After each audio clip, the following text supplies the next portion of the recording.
ಐದನೇ ಪದ್ಯ. ಐದನೇ ಪದ್ಯ. ಹುತವಹಾರ್ಧಾಂಗಿನಿಗೆ ಚಂದ್ರಮಸುತ ಬುಧಗೆ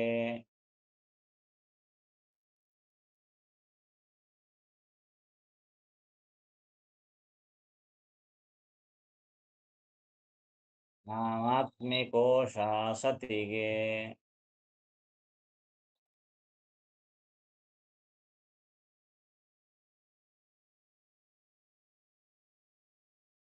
ಛಾಯಾತ್ಮಜ ಶನೈಶ್ಚರಗಾನಮಿಪೆ ಸತತ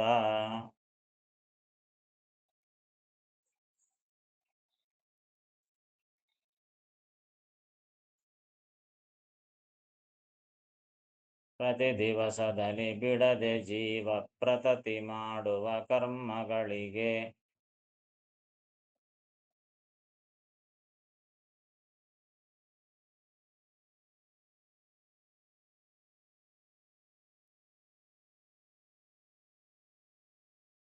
ಅಧಿಪತಿಯನಿಪ ಪುಷ್ಕರನ ಪಾದಾಂಬುಜಗಳಿಗೆ ನಮಿಪೆ.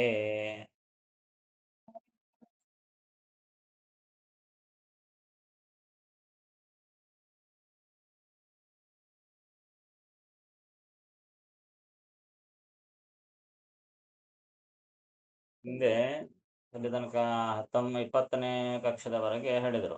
ಹಿಂದಿನ ಪದ್ಯದಲ್ಲಿ ಗಂಗಾ ಮತ್ತೆ ಶ್ಯಾಮಲ, ಸಂಜ್ಞ, ರೋಹಿಣಿ, ಉಷಾ ಇವರೆಲ್ಲ 20ನೇ ಕಕ್ಷ ತನಕ ಹೇಳಿದರು. ಮುಂದೆ ಇನ್ನು 21, 22, 23 ಆ ಕಕ್ಷ ಹೇಳ್ತಾ ಇದ್ದಾರೆ. ಹುತವಹಾರ್ಧಾಂಗಿನಿಗೆ ಹುತವಹ ಅಂತಂದ್ರೆ ಅಗ್ನಿ. ಹುತವಹ ಅರ್ಧಾಂಗಿನಿ ಅಂದ್ರೆ ಅಗ್ನಿಯ ಪತ್ನಿ. ಅಗ್ನಿಯ ಪತ್ನಿ ಅಂದ್ರೆ ಸ್ವಾಹ, ಅಗ್ನಿಯ ಹೆಂಡತಿ ಸ್ವಾಹ. ಆ ಸ್ವಾಹ ಇಲ್ಲಿ ನೀವು ಈ ತಾರತಮ್ಯದ ಚಾರ್ಟ್ ಬರಕೊಳ್ಳೋ ಕಾಲಕ್ಕ 21, 22, 21ನಲ್ಲಿ ಏನು ಬರ್ಕೊಂಡಿರ್ತೀರಿ?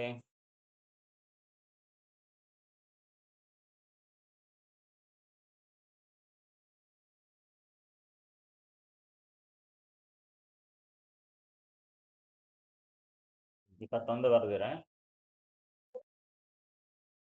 ಅದೇ ಆ ಅಗ್ನಿಪತ್ನಿ ಅಂತದಲ್ಲ, ಹುತವಹಾರ್ಧಾಂಗಿನಿಗೆ ಅಗ್ನಿಪತ್ನಿ ಆಗಿರತಕ್ಕಂತಹ ಸ್ವಾಹ ಅಂತ ಅರ್ಥ.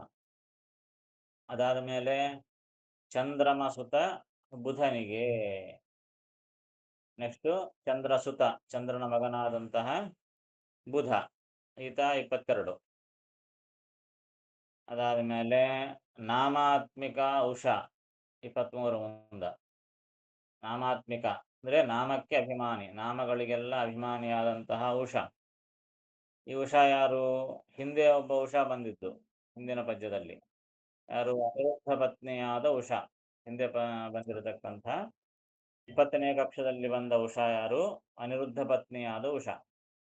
ಅನಿರುದ್ಧ ಅಂತಂದ್ರೆ ಪ್ರದ್ಯುಮ್ನನ ಮಗ. ಆ ಅನಿರುದ್ಧನ ಪತ್ನಿ ಉಷಾ, ಆಕೆ 20ನೇ ಕಕ್ಷದಲ್ಲಿ ಬಂದು. ಇಲ್ಲಿ ಬರುವಂತಹ ಉಷಾ ಯಾರು ಅಂತಂದ್ರೆ ಅಶ್ವಿನಿ ದೇವತೆಗಳ ಪತ್ನಿ ಉಷಾ.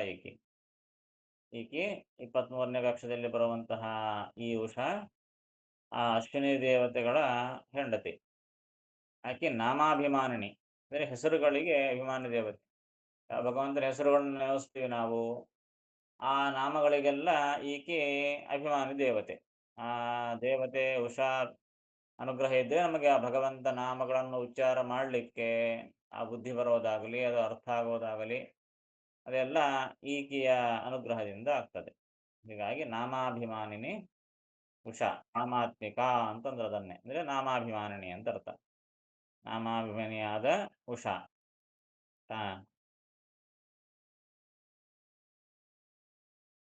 ಅದೇ ಹೌದು.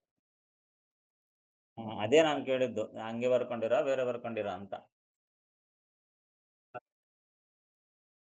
ಹೌದು, ಅದನ್ನ ಇಲ್ಲಿ ಕೊಡ್ಲಿಲ್ಲ.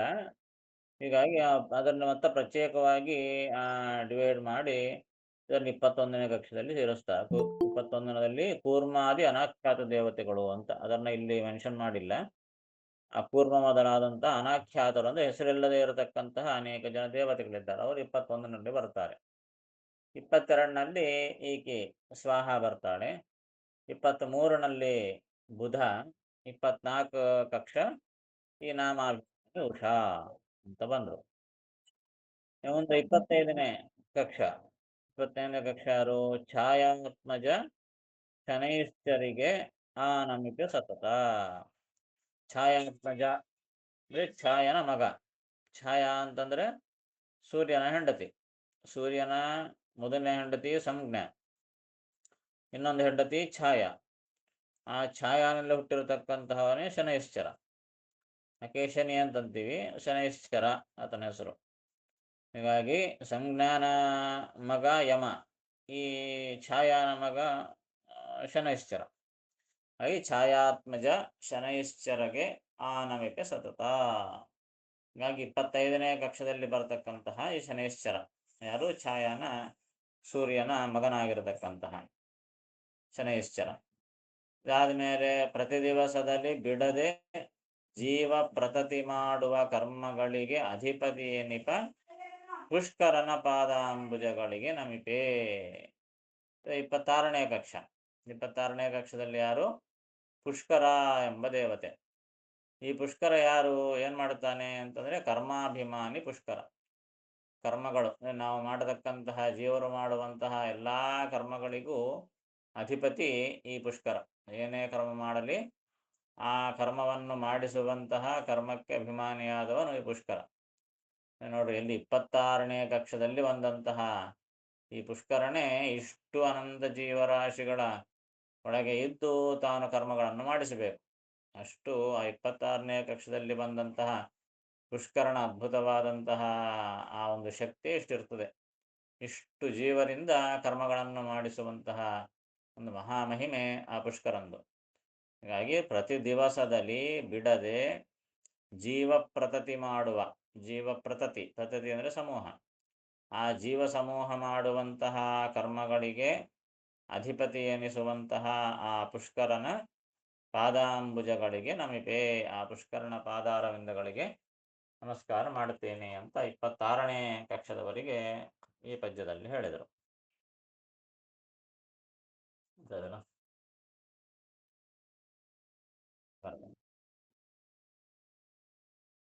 ಅಗ್ನಿಪತ್ನಿಯಾದ ಸ್ವಾಹಾದೇವಿಗೆ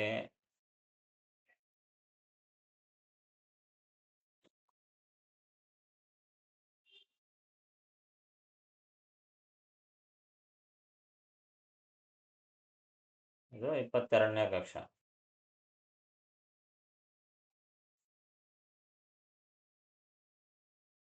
ಚಂದ್ರಪುತ್ರನಾದ ಬುಧನಿಗೆ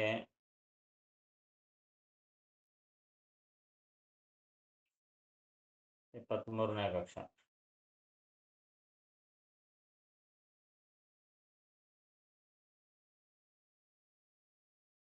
ನಾಮಾಭಿಮಾನಿಯಾದ ಉಷಾದೇವಿಗೆ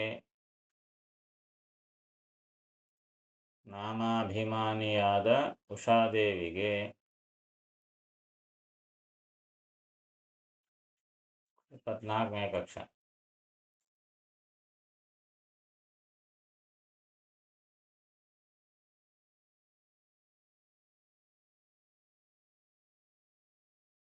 ಛಾಯಾಪುತ್ರನಾದ ಶನೈಶ್ಚರನಿಗೆ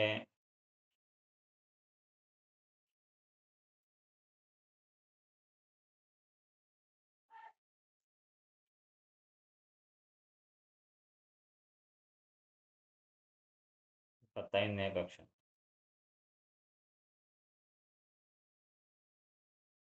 ನಾನು ಸತತ ನಮಸ್ಕರಿಸುತ್ತೇನೆ.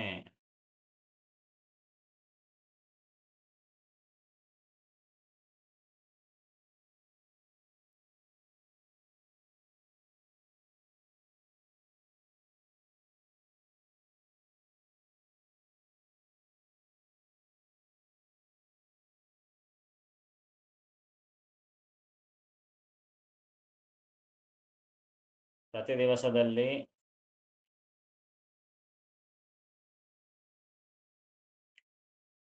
ಬಿಡದೆ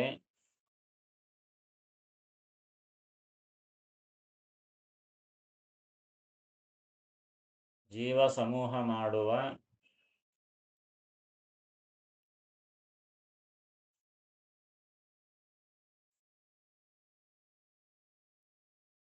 ಕರ್ಮಗಳಿಗೆ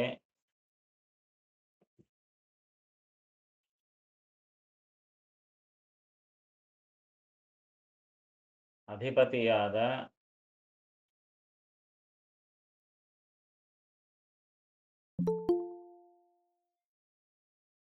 ಪುಷ್ಕರನ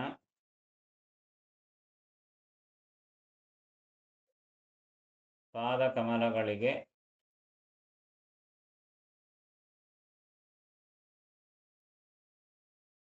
ನಮಸ್ಕರಿಸುತ್ತೇನೆ.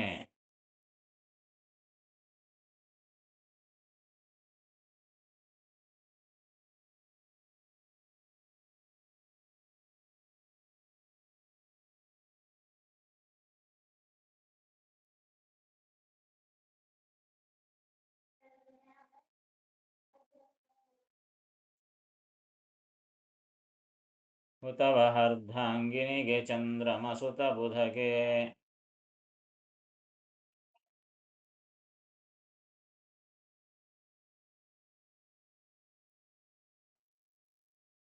ನಾಮಾತ್ಮಿಕೋಶ ಸತಿಗೆ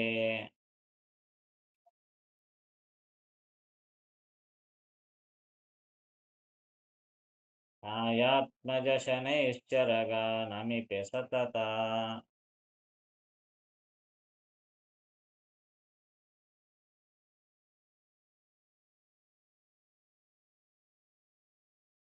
ಪ್ರತಿ ದಿವಸದಲ್ಲಿ ಬಿಡದೆ ಜೀವ ಪ್ರತತಿ ಮಾಡುವ ಕರ್ಮಗಳಿಗೆ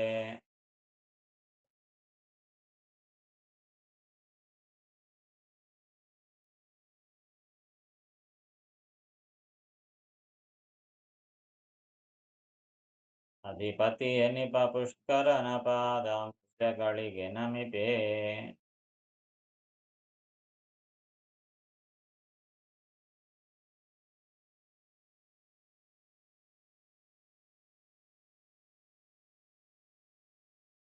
ಆ ನಮಿಪೆ ಆಜಾನಜರಿಗೆ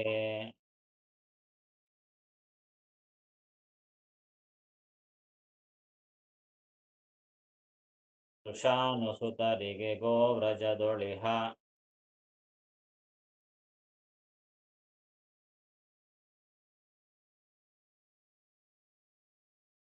ಮಾನಿನಿಯರಿಗೆ ಚಿರಪಿತರು ಶತನ್ಯೂನ ಶತಕೋಟಿ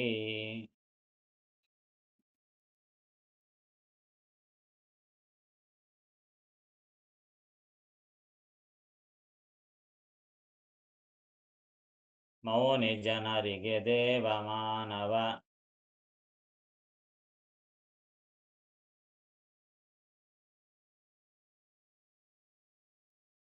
ಗಾನ ಪ್ರೌಢರಿಗವನಿಪರಿಗೆ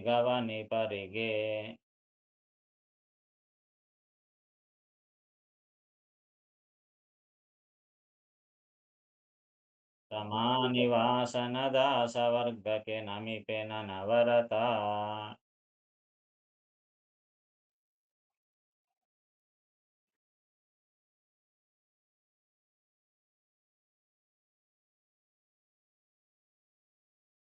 ಏ 26 ಕಕ್ಷ ತನಕ ಹೇಳಿದ್ರು. ಈಗ ಮುಂದ 27ನೇ ಕಕ್ಷ. ಆ ನಮಿಪೆ ಆಜಾನಜರಿಗೆ 27ನೇ ಕಕ್ಷ ನೋಡ್ರಿ, ಅಲ್ಲಿ ಆಜಾನಜ ದೇವತೆಗಳು ಅಂತ ಬರ್ಕೊಂಡಿರ್ತೇವೆ. ಹುಟ್ಟುತ್ತೂನೇ ದೇವಕುಲದಲ್ಲೇ ಹುಟ್ಟಿರತಕ್ಕಂತಹ ದೇವತೆಗಳಿಗೆ ಆಜಾನಜ ದೇವತೆಗಳು ಅಂತ ಕರೀತಾರೆ. ಕರ್ಮದಿಂದ ತಮ್ಮ ಸಾಧನೆ ಮಾಡಿ ದೇವತೆಗಳಾದಂತಹವರಿಗೆ ಕರ್ಮಜ ದೇವತೆಗಳು. 19ನೇ ಕಕ್ಷದಲ್ಲಿ ಕರ್ಮಜ ದೇವತೆಗಳು ಬಂದರು. ಈ ಬಲಿಚಕ್ರವರ್ತಿ ಮೊದಲಾದವರೆಲ್ಲರೂ ಕರ್ಮಜ ದೇವತೆಗಳು. ಇಲ್ಲಿ ಆಜಾನಜ ದೇವತೆಗಳು ಅಂತ 27ನೇ ಕಕ್ಷದಲ್ಲಿ ಬರ್ತಾರೆ. ಹೀಗಾಗಿ ಆ ನಮಿಪೆ ನಮಸ್ಕಾರ ಮಾಡ್ತೀನಿ. ಯಾರಿಗೆ? ಆಜಾನಜರಿಗೆ. 27ನೇ ಕಕ್ಷದಲ್ಲಿ ಬರುವ ಆಜಾನಜ ದೇವತೆಗಳು. ಇನ್ನು ಯಾರಿದ್ದಾರೆ? ಕೃಷಾನು ಸುತರಿಗೆ. ಕೃಷಾನು ಅಂತಂದ್ರೆ ಅಗ್ನಿ. ಅಗ್ನಿಗೆ ಕೃಷಾನು ಅಂತ ಹೆಸರು. ಕೃಷಾನು ಸುತರಿಗೆ ಅಂದ್ರೆ ಅಗ್ನಿಪುತ್ರರು. ಯಾರು? ಆ ಅಗ್ನಿಪುತ್ರರೇ ತಪಸ್ಸು ಮಾಡಿ ಆ ಕೃಷ್ಣ ಪರಮಾತ್ಮನ ಸಂಘ ಬೇಕು ಅಂತ ಹೇಳಿ ತಪಸ್ಸು ಮಾಡಿದಂತಹ 16,100 ಜನ, ಅವರೆಲ್ಲರೂ ಅಗ್ನಿಪುತ್ರರು. ಅವರು ತಪಸ್ಸು ಮಾಡಿ ಕೃಷ್ಣ ಪರಮಾತ್ಮ ಹೆಣ್ಣಂದರಾದರು. ಅವರೆಲ್ಲರೂ ಈ ಕಕ್ಷದಲ್ಲಿ 27ನೇ ಕಕ್ಷದಲ್ಲಿ ಬರ್ತಾರೆ. ಹೀಗಾಗಿ ಕೃಷಾನು ಸುತರಿಗೆ ಆ 16,100 ಜನ ಕೃಷ್ಣ ಪತ್ನಿಯರು. ಆದ ಮೇಲೆ ಗೋವ್ರಜದೊಳಿಹ ಮಾನಿನಿಯರಿಗೆ, ಅದೇ ಕಕ್ಷದಲ್ಲೇ ಬರುವಂತಹವರು ಗೋವ್ರಜ. ಗೋವ್ರಜ ಅಂತಂದ್ರೆ ಆ ಗೋಕುಲ, ವ್ರಜ ಅಂದ್ರೆ ಕುಲ ಸಮೂಹ ಅಂತ ಅರ್ಥ. ಗೋವ್ರಜ ಗೋಕುಲ. ಆ ಗೋಕುಲದಲ್ಲಿರುವಂತಹ ಮಾನಿನಿಯರು, ಅಲ್ಲಿರತಕ್ಕಂತಹ ಏನು ಗೋಪಿಕಾಸ್ತ್ರೀಯರಿದ್ರಲ್ಲ, ಆ ಗೋಕುಲದಲ್ಲಿರುವಂತಹ ಗೋಪಿಕಾಸ್ತ್ರೀಯರು, ಕೃಷ್ಣ ಪರಮಾತ್ಮನ ಜೊತೆಗೆ ರಾಸಕ್ರೀಡೆ ಆಡಿರತಕ್ಕಂತಹ ಆ ಗೋಪಿಕಾಸ್ತ್ರೀಯರೆಲ್ಲರೂ ಕೂಡ ಅಪ್ಸರಾ ಸ್ತ್ರೀಯರು. ಅವರು ತಪಸ್ಸು ಮಾಡಿ ಆ ಭಗವಂತನ ಅಂಗಸಂಗವನ್ನು ಬಯಸಿದಂತಹ ಗೋಪಿಕಾಸ್ತ್ರೀಯರು, ಅವರೆಲ್ಲರೂ ಅಪ್ಸರಶಾಸ್ತ್ರೀಯರು. ಅವರೆಲ್ಲರೂ ಈ ಕಕ್ಷದಲ್ಲಿ ಬರ್ತಾರೆ. ಗೋವ್ರಜದೊಳಿಹ ಮಾನಿನಿಯರಿಗೆ ಅಂದ್ರೆ ಆ ಗೋಪಿಕಾಸ್ತ್ರೀಯರಿಗೆ. ಚಿರಪಿತೃಗಳು, ಚಿರಪಿತೃಗಳು ಅಂತ ಅವ್ರ ಪಿತೃದೇವತೆಗಳ ಗಣ. ಮೇಲೆ ಪಿತೃದೇವತೆಗಳಲ್ಲಿ ಅನೇಕ ಜನ, ಅದರಲ್ಲಿ ಪ್ರಧಾನರಾಗಿ ಈ ಏನು 18ನೇ ಕಕ್ಷದಲ್ಲಿ ಬಂದಳ 85 ಜನ ಸೋಮಪಾನಾರ್ಹ ದೇವತೆಗಳು ಅಂತ, ಅದರಲ್ಲಿ ಬರ್ತಾರೆ. ಈ ವಸು ರುದ್ರ ಆದಿತ್ಯ ಗಣಗಳೆಲ್ಲ ಅಲ್ಲಿ ಬರ್ತಾರೆ, ಅವರೂ ಪಿತೃದೇವತೆಗಳೇ. ಆಮೇಲೆ 19ನೇ ಕಕ್ಷದಲ್ಲಿ ಬರತಕ್ಕಂತಹ ಕೆಲವರು ಪಿತೃದೇವತೆಗಳು ಇದ್ದಾರೆ. ಆದಮೇಲೆ ಇಲ್ಲಿ ಬರತಕ್ಕಂತಹ ಪಿತೃದೇವತೆಗಳು, ಹೀಗೆ ಪಿತೃದೇವತೆಗಳಲ್ಲಿಯೂ ಕೂಡ ಆ ಗಣದಲ್ಲಿಯೂ ಕೂಡ ಈ ರೀತಿಯಾದ ತಾರತಮ್ಯ ಇರ್ತದೆ.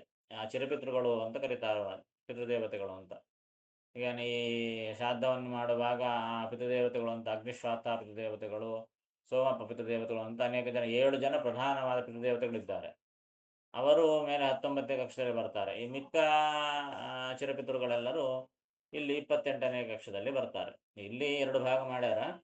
28ನೇ ಕಕ್ಷದಲ್ಲಿ ಈ ನೀವು ಬರುವ ಕಾಲಕ್ಕ ಚಿರಪಿತೃಗಳು 28 ಅಂತ ಬರ್ದಿರ.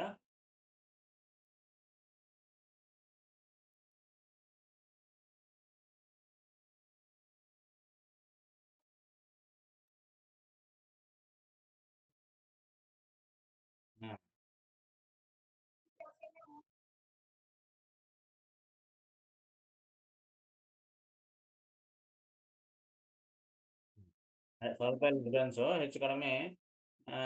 ಒಂದು ಒಬ್ಬರ ಹೇಳಿಕೆಗೆ ಒಂದು ಗಂಧಕ್ಕೂ ಸ್ವಲ್ಪ ಡಿಫರೆನ್ಸ್ ಇರ್ತದೆ.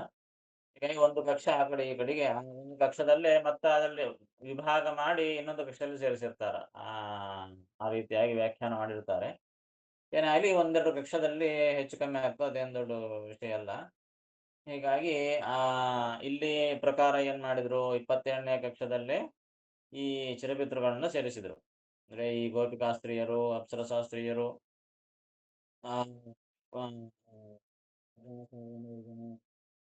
ಕೃಷ್ಣಪತ್ನಿಯರು, ಅವರೆಲ್ಲರೂ ಅವ್ರ ಜೊತೆಗೆ ಈ ಚಿರಪಿತೃಗಳು. ಅದಾದ್ಮೇಲೆ ಅವರಲ್ಲೇ ಶತನ್ಯೂನ ಶತಕೋಟಿ ಮೌನಿ ಜನರಿಗೆ, ಮೌನಿ ಜನರು ಅಂದ್ರೆ ಮುನಿಗಳು. ಮುನಿಗಳು 100 ಕೋಟಿ ಜನ ಮುನಿಗಳಂತ. ಆ 100 ಕೋಟಿ ಮುನಿಗಳಲ್ಲಿ 100 ಜನ ಮೇಲಿನ ಕಕ್ಷದಲ್ಲಿ ಬಂದರು. ಮಹಾ ದೊಡ್ಡ ಋಷಿಗಳೆಲ್ಲರೂ ಕೂಡ, ನಾರದರು ಮೊದಲಾದಂಥವರೆಲ್ಲರೂ ಕೂಡ ಮೇಲಿನ ಕಕ್ಷದಲ್ಲಿ ಬಂದರು. ಆ 100 ಜನ ಋಷಿಗಳು ಬಿಟ್ಟು ಬಿಟ್ರೆ, ಅಂದ್ರೆ ಏನು, ಆ 100 ಜನದಲ್ಲಿ ನಾರದ, ದಕ್ಷ, ಕ್ರತು, ಚಚ್ಚ, ಕರ್ದಮ, 19ನೇ ಕಕ್ಷದಲ್ಲಿ ಕೆಲವರು ಋಷಿಗಳು ಬಂದರು.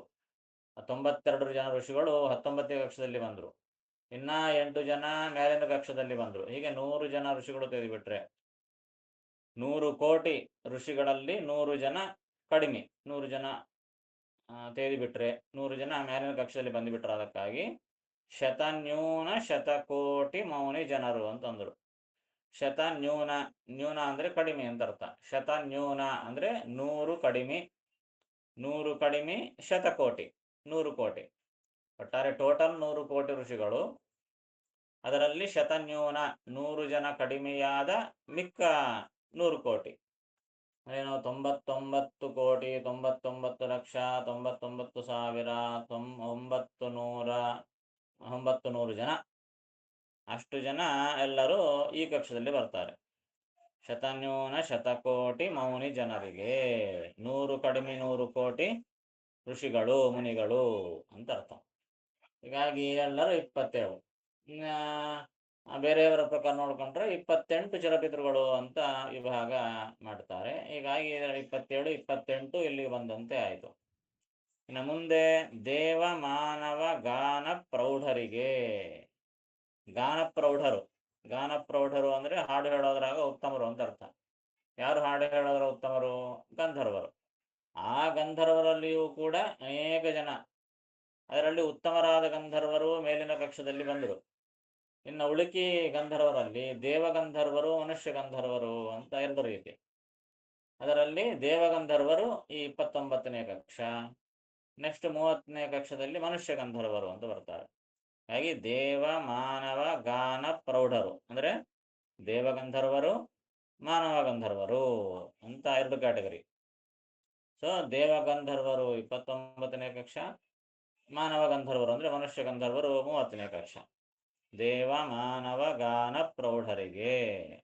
ಅದಾದ ಮೇಲೆ ಅವನಿಪರಿಗೆ, ಅವನಿಪ, ಅವನಿ ಅಂದ್ರೆ ಭೂಮಿ, ಅವನಿಪ ಆ ಭೂಮಿಯನ್ನು ಪಾಲನೆ ಮಾಡುವವರು ಅಂದ್ರೆ ಚಕ್ರವರ್ತಿಗಳು ಅಂತ ಅರ್ಥ. ಅವನಿಪರಿಗೆ 19ನೇ ಕಕ್ಷದಲ್ಲಿ 100 ಜನ ಚಕ್ರವರ್ತಿಗಳು ಅಂತ ಹೇಳ್ಕೊಂಡ್ವಿ. ಅವರಲ್ಲದೆ ಆ ಚಕ್ರವರ್ತಿಗಳಲ್ಲದೆ ಉಳುಕಿ ಬೇರೆ ಚಕ್ರವರ್ತಿಗಳು ಈ ಕಕ್ಷದಲ್ಲಿ ಬರ್ತಾರೆ. ಹೀಗಾಗಿ 31ನೇ ಕಕ್ಷದಲ್ಲಿ ಈ ಮಿಗತಾ ಚಕ್ರವರ್ತಿಗಳು ಅವನಿಪರಿಗೆ. ಇನ್ನ ರಮಾನಿವಾಸನ ದಾಸವರ್ಗಕ್ಕೆ. ಇದಾದ ಮೇಲೆ ನಮ್ಮ ಮುಂದೆ ಲಾಸ್ಟ್ ಮಿಕ್ಕಿದವರು 32ನೇ ಕಕ್ಷ, ಇನ್ನು ಮನುಷ್ಯೋತ್ತಮರು. ಈ ಮನುಷ್ಯೋತ್ತಮರಿಂದನೇ ಈ ಮುಕ್ತಿಯೋಗ್ಯರ ತಾರತಮ್ಯ ಪ್ರಾರಂಭವಾಗ್ತದೆ. ಸೊ ಕಕ್ಷ 32ನೇದು ಮನುಷ್ಯೋತ್ತಮರು. ಅವರನ್ನೇ ರಮಾನಿವಾಸನ ದಾಸವರ್ಗ ಅಂತ ಕರೆದರು. ಅಂದ್ರೆ ಮನುಷ್ಯೋತ್ತಮರು, ಮಿಕ್ಕಂತಹ ಮನುಷ್ಯೋತ್ತಮರು. ರಮಾನಿವಾಸನ ದಾಸವರ್ಗಕ್ಕೆ ನಮಿಪೆನು ಅನವರತ. ಈ ಮನುಷ್ಯೋತ್ತಮರಿಂದ ಪ್ರಾರಂಭ ಮಾಡಿಕೊಂಡು ಈ ಮನುಷ್ಯೋತ್ತಮರಿಗೆ ನಮಸ್ಕಾರ ಮಾಡ್ತೀನಿ ಅಂತ ಹೇಳಿ 32ನೇ ಕಕ್ಷ ತನಕ ಈ ಪದ್ಯದಲ್ಲಿ ತಿಳಿಸ್ಕೊಟ್ರು.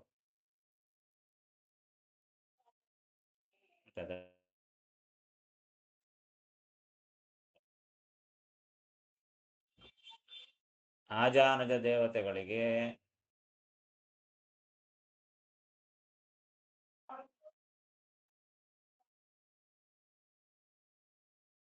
ಅಗ್ನಿಪುತ್ರರಿಗೆ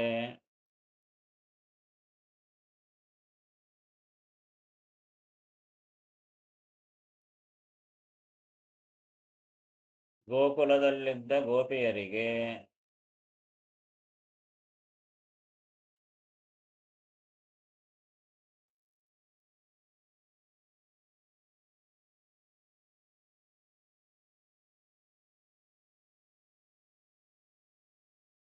ಚಿರಪಿತೃಗಳಿಗೆ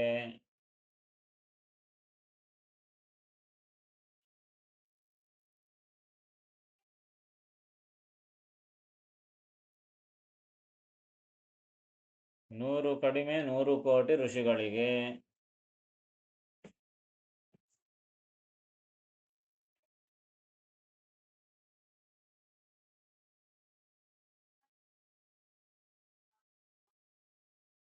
ದಿನಾಂಕ 27, 28 ಕಕ್ಷ ಆತು.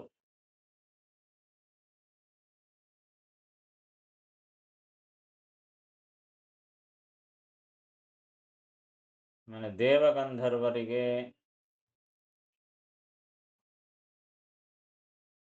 29ನೇ ಕಕ್ಷ.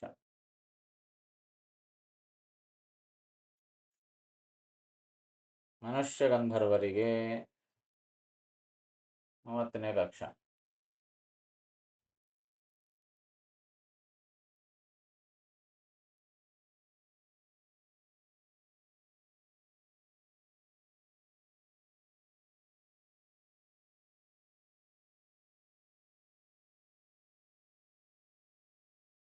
ಚಕ್ರವರ್ತಿಗಳಿಗೆ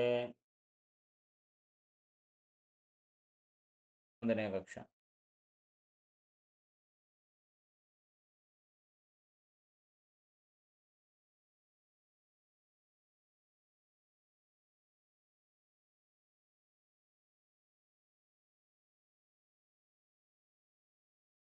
ಲಕ್ಷ್ಮೀಪತಿಯ ದಾಸವರ್ಗರಾದ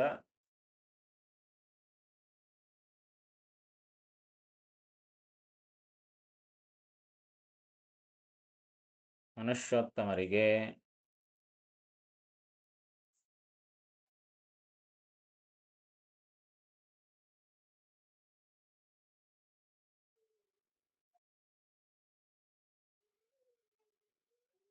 ಸದಾ ನಮಸ್ಕರಿಸುವೆನು.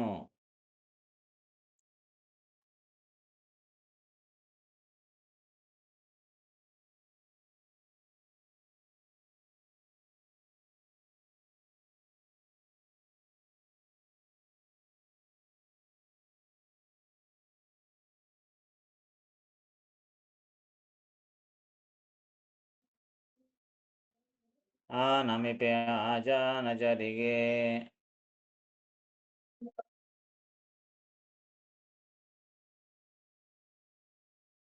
ವೃಷಾನುಸುತರಿಗೆ ಗೋವ್ರಜದೊಳಿಹ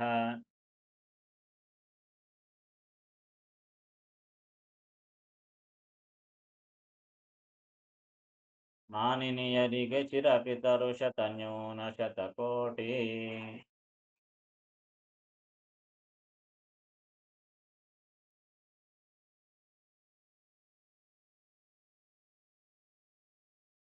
ಮೌನಿ ಜನರಿಗೆ ದೇವಮಾನವ ಗಾನ ಪ್ರೌಢರಿಗವನಿಪರಿಗೆ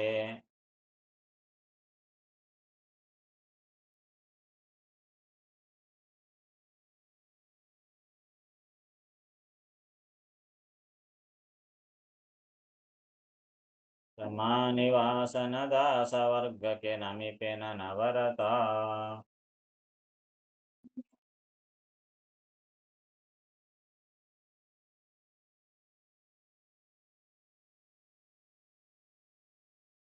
ಕೊನೆಗೆ ಈ ಸಂಧಿಯ ಉಪಸಂಹಾರವನ್ನು ಮಾಡ್ತಾ ಇದ್ದಾರೆ.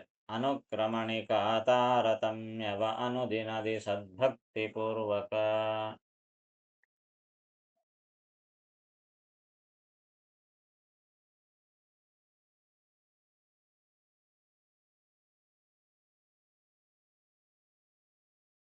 ನೆನೆವರಿಗೆ ಧರ್ಮಾರ್ಥ ಕಾಮಾದಿಗಳು ಫಲಿಸುವವು.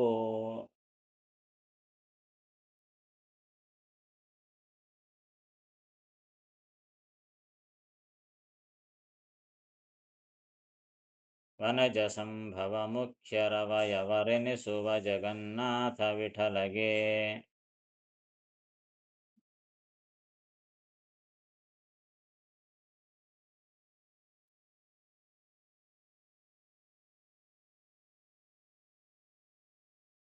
ವಿನಯದಿಂದಲಿ ನಮಿಸಿಕೊಂಡಾಡುತ್ತಿರು ಮರೆಯದಲೇ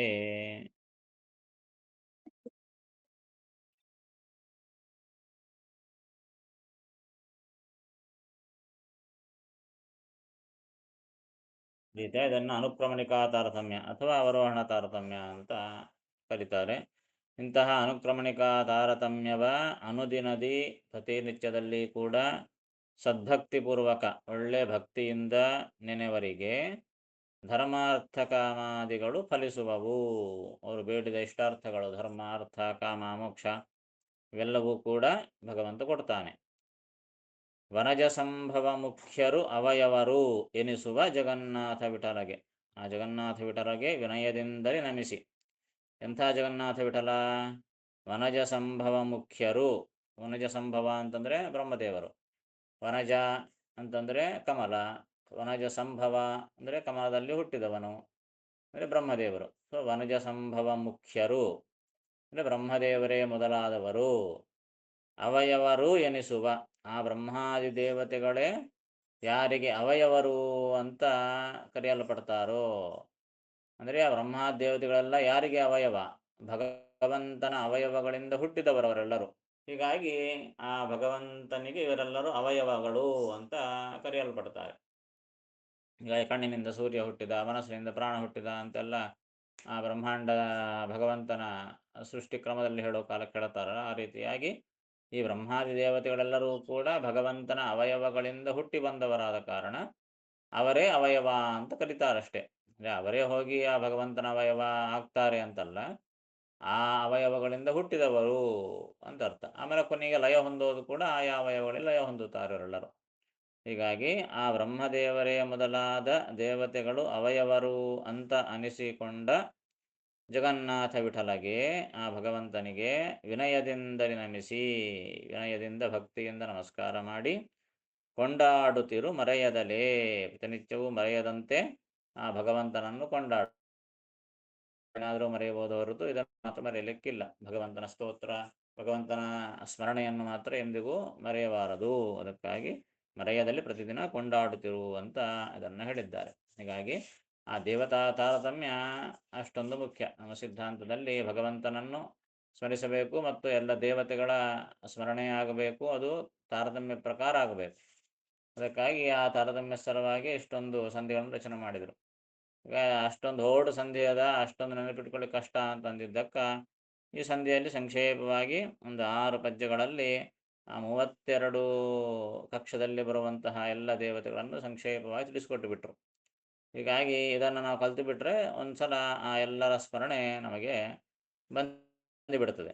ಇಷ್ಟು ಉಪಕಾರ ಮಾಡಿದ್ರು ಮಾತಾಡ್ಸೋದು ಓಡುದಲ್ಲ ಹೆಂಗಪ್ಪ 32 ಕಕ್ಷ ನೆನಪಿಟ್ಕೊಳ್ಬೇಕು ಅಂತಂದಕ್ಕ ಈ ಸಣ್ಣ 5-6 ಪದ್ಯಗಳಲ್ಲಿ ಅಷ್ಟೆಲ್ಲ 32 ಕಕ್ಷಗಳ ದೇವತೆಗಳನ್ನು ಸಂಕ್ಷೇಪವಾಗಿ ಸ್ಮರಣೆ ಮಾಡಿಕೊಳ್ಳುವಂತಹ ಅನುಕೂಲ ಜಗನ್ನಾಥದಾಸರು ನಮಗೆ ಮಾಡಿಕೊಟ್ರು. ಅದು ದೊಡ್ಡ ಉಪಕಾರವನ್ನು ಮಾಡಿಕೊಟ್ರು. ಇಲ್ಲಿಗೆ ಈ ಸಂಧಿಯನ್ನು ಮುಗಿಸ್ತಾರೆ. ಎಂತಾಯ್ತಲ್ಲ, ಹಾಗೂ ಗ್ರಹಣ ಬಂದದ, ಆರಾಮ ಟೈಮ್ ಅದ, 3 ತಾಸು ಟೈಮ್ ಅದ. ಹೀಗಾಗಿ ಒಂದು ಸಲ ಪಾರಾಯಣ ಮಾಡಿಬಿಟ್ರೆ ಅದೆಲ್ಲ ಸಿದ್ಧಿ ಆಗ್ತದೆ, ಮಹಾಪುಣ್ಯನೂ ಬರ್ತದೆ.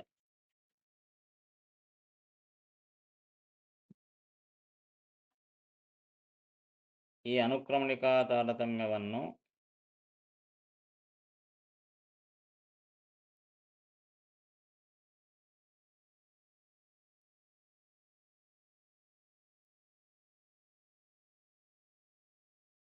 ಪ್ರತಿದಿನದಲ್ಲಿ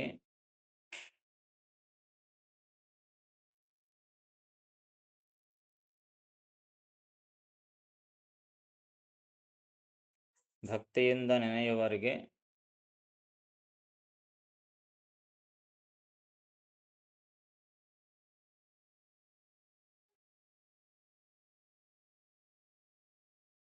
ಧರ್ಮ, ಅರ್ಥ,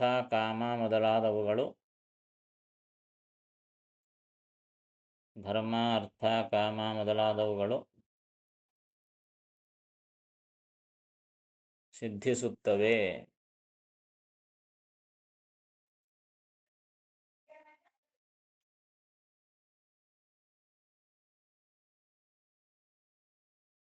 ಬ್ರಹ್ಮಾದಿ ದೇವತೆಗಳು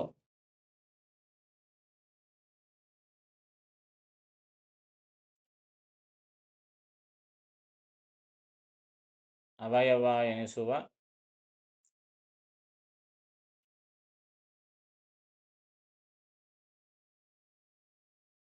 ಜಗನ್ನಾಥ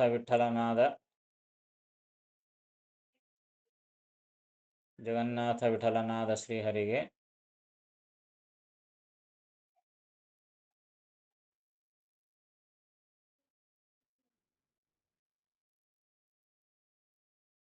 ವಿನಯದಿಂದ ನಮಸ್ಕರಿಸಿ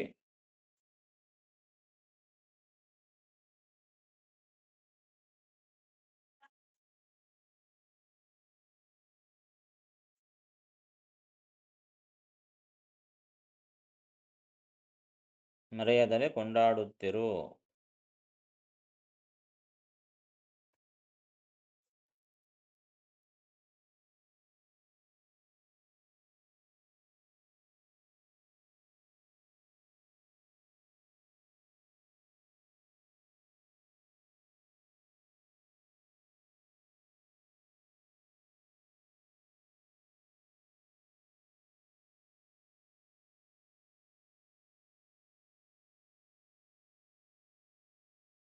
ಅನುಕ್ರಮಣಿಕಾ ತಾರತಮ್ಯವ ಅನುದಿನದಿ ಸದ್ಭಕ್ತಿ ಪೂರ್ವಕ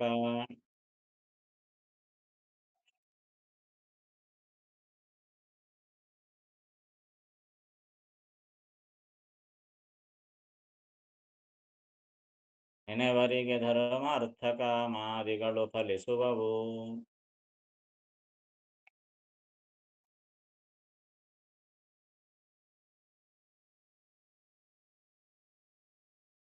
ವನಜ ಸಂಭವ ಮುಖ್ಯರವಯವರೆನಿಸುವ ಜಗನ್ನಾಥ ವಿಠಲಗೆ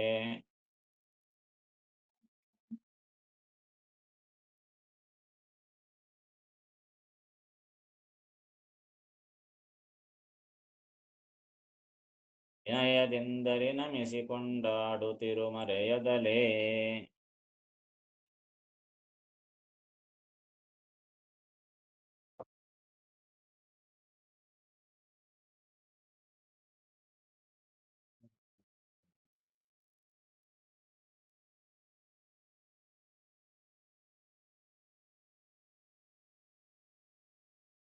ಸಂಶಯ ಇದ್ರೆ ಕೇಳಬಹುದು.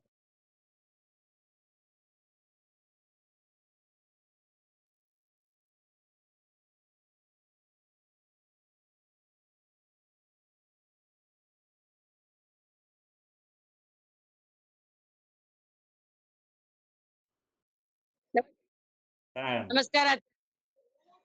ಹೇಳಮ್ಮ.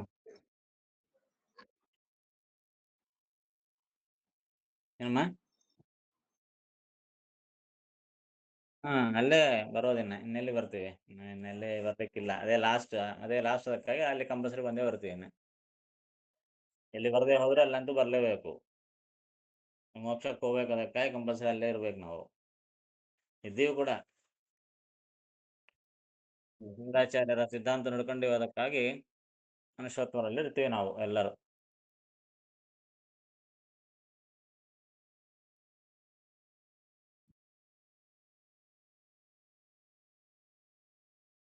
ಹ್ಮ್.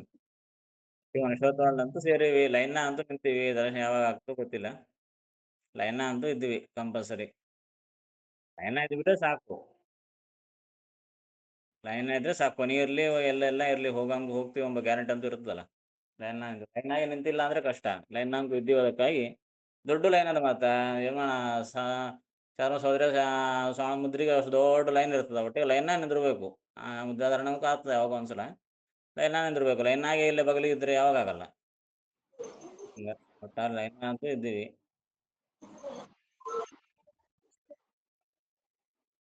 ಹಾ, ಅದಾದ್ಮೇಲೆ ನಿತ್ಯ ಸಂಸಾರಿಗಳು ತಮ್ಮ ಯೋಗ್ಯರು ಕಳಗ. ಒಟ್ಟಾರೆ ಮುಕ್ತಿಯೋಗ್ಯರ ತಾರತಮ್ಯ ಇಲ್ಲಿಂದ ಶುರು. ಮುಕ್ತಿಯೋಗ್ಯರು ಮನುಷ್ಯೋತ್ತವರಿಂದ ಶುರು ಆಗ್ತಾರೆ.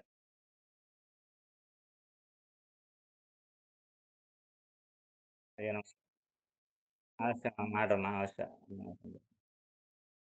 ಒಳ್ಳೆ ಸಿದ್ಧಿ ಆಗ್ತದೆ. ಗ್ರಹಣದೊಂದು ಒಳ್ಳೆ ಸಮಯ, ಅದಕ್ಕಾಗಿ ಹೇಳಿದ್ದು ಮಾಡೋಣದ್ರಿಂದ ದಾಸರಾಯ ತಿಳಿಸಿದಂತೆ ಇಷ್ಟಾರ್ಥ ಸಿದ್ಧಿ ಆಗ್ತದೆ. ಮತ್ತೆ ಬರುವ ಕೃಷ್ಣ ಅರ್ಪಣಮಸ್ತು.